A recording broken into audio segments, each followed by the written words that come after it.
eCommerce, e-commerce network for professionals by professionals. So, I think what I'm about to talk about is extremely important because I call these the three foundations of protecting your brand from unauthorized sellers on the third-party marketplaces.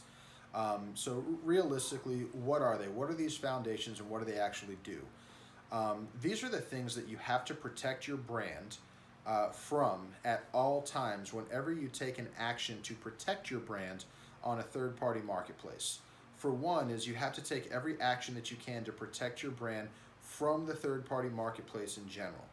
Usually this means avoiding using that marketplace as a tool to try to enforce your trademark or your sales channel because the marketplaces are constantly changing their policies and their practices. A general rule that I use to protect a brand from the marketplace is to steer clear of the marketplace channel altogether, rely on communicating directly with the seller off the platform. You have to have the ability to be able to do that.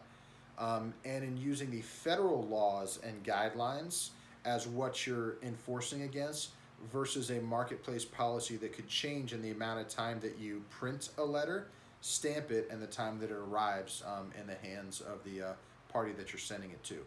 Number two, you need to be able to protect your brand from any negative recourses from the sellers themselves that you're enforcing against.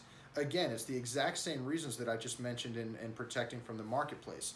There could be different policies or different guidelines within that a seller could have recourse against you.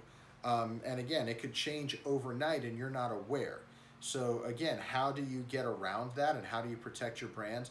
By engaging direct with the seller and sticking with federal laws and federal guidelines as opposed to using marketplace policies on Amazon or eBay or Walmart.com or something like that.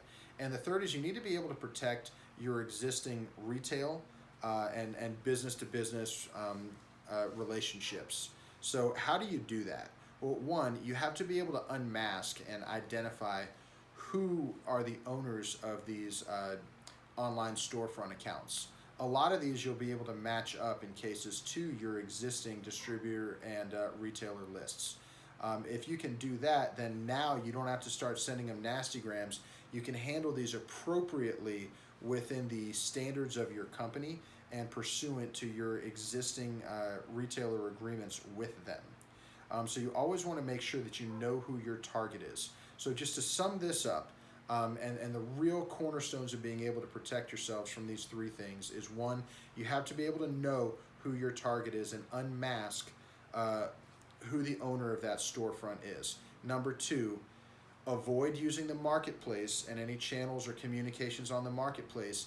Engage with the seller directly. And number three, don't enforce based on marketplace policies, enforce based on federal guidelines and federal laws. That way you're always protected and your brand is always in the right.